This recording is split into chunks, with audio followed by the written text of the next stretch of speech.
Aston Villa 2, Man United 1. Bit of a sickener, man. I'm not going to lie to you lot. Bit of a sickener because we didn't deserve to lose that game. We should not have lost that game. Yes, it's 2 moments of magic from Morgan Rogers. All right? Poster stamps, top right-hand corner. Cool. I hear that.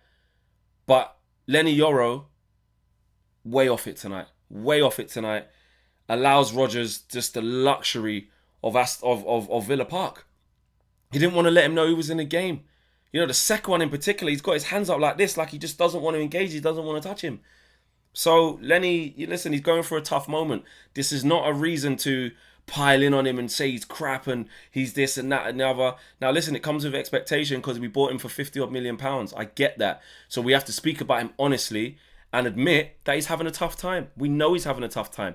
And he was one of my biggest worries going into this game because I knew with this sort of hybrid system we're playing, he's basically right back. He'd be left in isolation a lot of times with someone like Morgan Rogers. And I feared that this could happen. Do you know what I'm saying? Now, Rogers still has to put it in the top corner. But both times, the way he's just glided inside, both times, so easy. It's really poor. And that essentially was the reason that we lost the game. You know? As well as Mateus Cunha not taking that opportunity to put the game back to 2-2 with an easy header from 6 yards. You know, really poor. And I think considering all of the elements that we had to deal with, right, that we were up against, with 7 players being out, of course, AFCON, we knew that was going to happen. There's 3. Maguire and De Ligt, so you can't choose them. That's 5. Kobe Mainu out. You know what I'm saying? That's 6. And I can't remember who the 7th one was. Someone let me know in the chat. It's a tough ask. And then we lose Bruno at half time, our most influential player. Of course the spark's going to go. And with all of that happening, we still had more shots than Villa, still had more shots on target than Villa, more possession, higher XG, even though I'm not an XG merchant. Do you know what I'm saying? So forget even the stats. If you watch that game with your eyes, this is not the game or the evening to be, you know what I mean, going in on all of them and saying they're an embarrassment in their show. They actually played well. They fought for each other. They ran for each other. You know, I want to big up Aiden Heaven. Do you know what I'm saying? He did well, done a really good number on Ollie Watkins. He had a few shaky moments with the ball at his feet. That's expected. He's young, but he's growing into the position. He's growing into it. He's playing better than Lenny Yoro at the moment, more commanded than him. Patrick Dorgu, shocker of a first half. Typical Dorgu settings.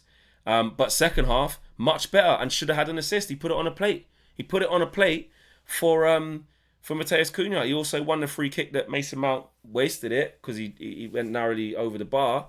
But he won as a free kick in a dangerous position and kept the ball a lot better in the second half. He was a lot better.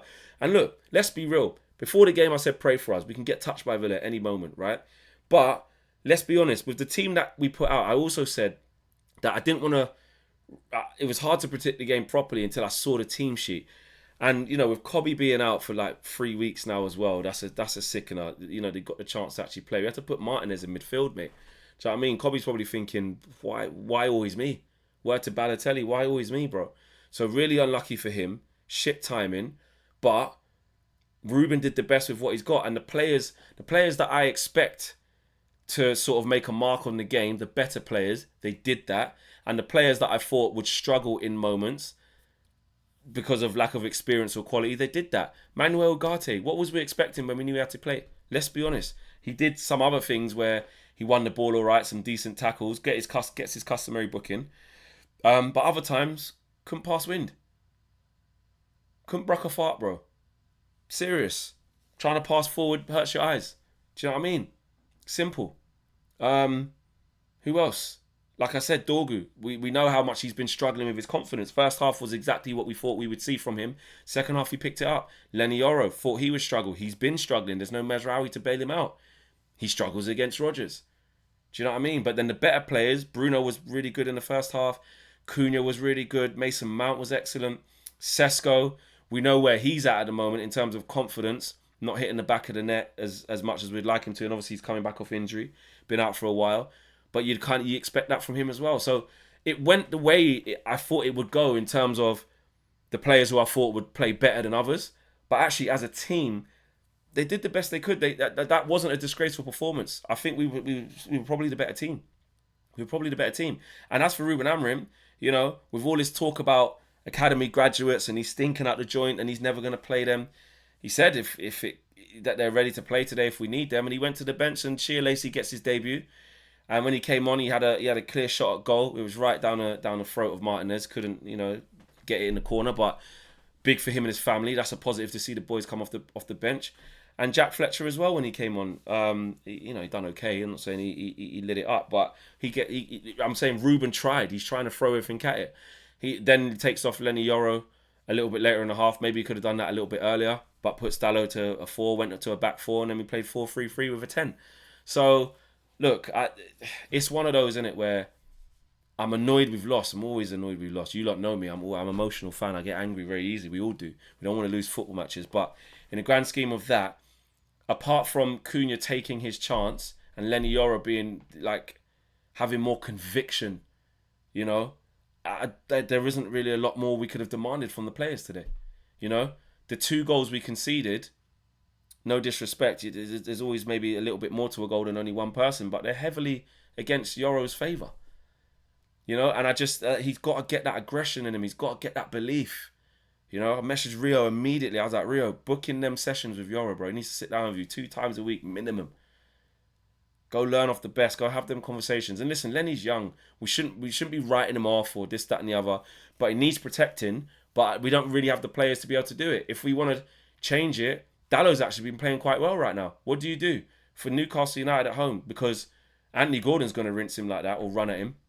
Harvey Barnes is going to run at him like that at this moment in time. Word to Neville. So what do? Take Dallo out the attacking positions where he's actually playing all right and play him right centre-back? Do you go to a back 4? Do you know what I'm saying? Leacher did all right in central midfield. I think Casemiro's back, so he'll probably go straight back in. How long's Bruno going to be out for? That's a sickener. Probably not going to be back within 5 days to play on Boxing Day. I can't see that happening. Not for a muscular injury off at half-time. Can't see that. So yeah, I don't know, man.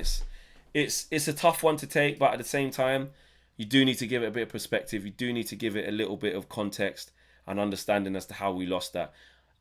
We didn't lose that because of, oh my God, this crap manager, you know. And I'm not, like I said, I'm not the biggest fan of Ruben. You guys know where I'm at. It doesn't mean you need to change your mind on him. It doesn't mean we're now going in the right direction and this, that, and the other. But you have to call it as you see it. That was a good performance against a team that's won 9 on the bounce, now 10. You know, and we had them where we wanted them for quite a while, but didn't capitalize. Small margins. And again, same against a Newcastle United coming up. It's going to be tough. They're not in the best moment themselves.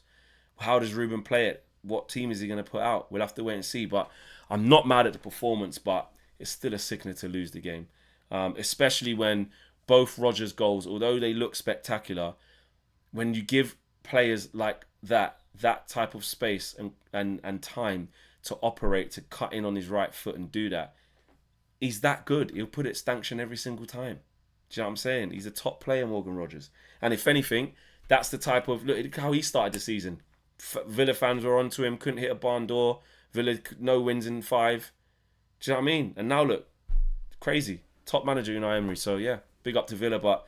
We move to Boxing Day. Hopefully we can put it right, man. And then Wolves at home after that. I'm out of here, guys. Let me know what you guys are saying. Peace.